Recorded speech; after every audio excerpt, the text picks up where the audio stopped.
ಮಳೆಗಾಲ ನಿಧಾನವಾಗಿ ಕಡಿಮೆಯಾಗಿತ್ತು. ಹಕ್ಕಿಗಳ ಶಾಲೆಯಲ್ಲಿ ಚುರುಕು ಮತ್ತಷ್ಟು ಹೆಚ್ಚಾಗಿತ್ತು. ಪಿಂಕಿ, ಗೋಲು, ಜಗ್ಗು ಮತ್ತು ಇತರ ಹಕ್ಕಿಯ ಮಕ್ಕಳು ಹಾಡು, ಹಾರಾಟ, ಸ್ನೇಹದ ಆಟಗಳಲ್ಲಿ ತೊಡಗಿದ್ರು. ಒಂದು ದಿನ ಬೆಳಿಗ್ಗೆ ಹಳೆ ಬಳ್ಳಿ ಮರದ ಬಳಿ ಹಾರ್ತಾ ಹಾರ್ತಾ ಬಂದು ನಿಂತ ಒಂದು ಅಪರಿಚಿತ ಹಕ್ಕಿ.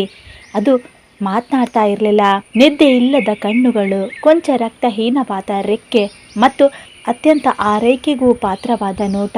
ಗೋಲು ಮುಂದೆ ಹೋಗಿ ಕೇಳಿದ, ಹೇ ಹಕ್ಕಿ, ನೀನು ಈ ಕಾಡಿಗೆ ಹೊಸಬನಾ? ನಿನ್ನ ಹೆಸರೇನು? ನೀನು ಇಲ್ಲಿಗೆ ಯಾಕೆ ಬಂದೆ? ಆ ಹಕ್ಕಿ ಮೃದುವಾಗಿ ಉತ್ತರಿಸ್ತಾನೆ, ನಾನು ಗೊಂಬಿ. ನಾನು ಈ ಮರವನ್ನು ಹುಡುಕ್ತಾ ಬಂದೆ.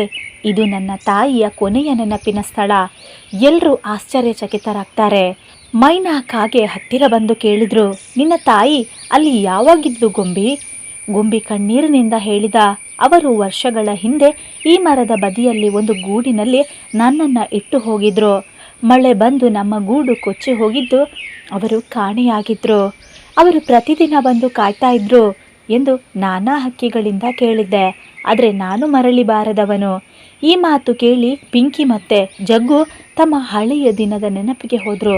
ಅವರು ನೋಡಿದ್ರಲ್ವಾ ಆ ಹಳೆಯ ಗೂಡು, ಅದರಲ್ಲಿ ಬರೆದಿದ್ದ ಚೀಟಿ, ಯಾರಾದರೂ ನನ್ನ ಮಗುವನ್ನ ಕಂಡಿದ್ರೆ ದಯವಿಟ್ಟು ಮರಳಿ ಈ ಮರದ ಬಳಿ ತಂದುಕೊಡಿ. ಗೋಲು ಶಾಂತಿಯಲ್ಲಿ ಹೇಳ್ತಾನೆ, ಅದು ನಿನಗೆ ತಾಯಿಯ ಗೂಡು ಗೊಂಬಿ. ನಾವೆಲ್ಲರೂ ಆ ಚೀಟಿಯನ್ನ ನೋಡಿದ್ದೇವೆ. ಅವರು ನಿನ್ನ ನಿರೀಕ್ಷೆಯಲ್ಲಿ ಜೀವಿಸ್ತಾ ಇದ್ರು. ಗೊಂಬಿಯ ಕಣ್ಣುಗಳಲ್ಲಿ ಅಬ್ಬರದ ಆನಂದ. ಆ ಮರದ ಎಲೆಗಳ ನಡುವೆ ತಾಯಿಯ ನೆನಪಿನ ಗಂಧ ಇತ್ತು. ಹಕ್ಕಿಗಳೆಲ್ಲ ಸೇರಿ ಆ ಮರದ ಬಳಿ ಹೂವಿನ ಹಾರ, ಎಳ್ಳು ಬೀಜ, ನೀರಿನ ಪಾತ್ರೆ ಇಟ್ರು. ತಾಯಿಯ ನೆನಪಿನ ಗೂಡು. ಮೈನಾ ಹಕ್ಕಿ ಅದಕ್ಕೆ ಹೇಳ್ತಾಳೆ, ನಮ್ಮ ಮರದ ಗೂಡಿಗೆ ಇವತ್ತು ಒಂದು ಹೊಸ ಕತೆ ಸೇರಿತು. ಅದು ನಿರೀಕ್ಷೆಯ, ತಾಳ್ಮೆಯ ಮತ್ತು ಮಮತೆಯ ಕತೆ.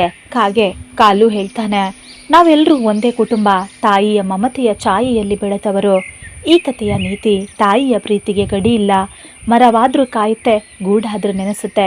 ಹೃದಯದಲ್ಲಿ ನೆನೆಸಿದವರು ಮರೆಯಲ್ಲಿ ಇದ್ರೂ ನಮ್ಮ ಜೀವನದಲ್ಲಿ ಬೆಳಕನ್ನು ಹಾಕ್ತಾರೆ.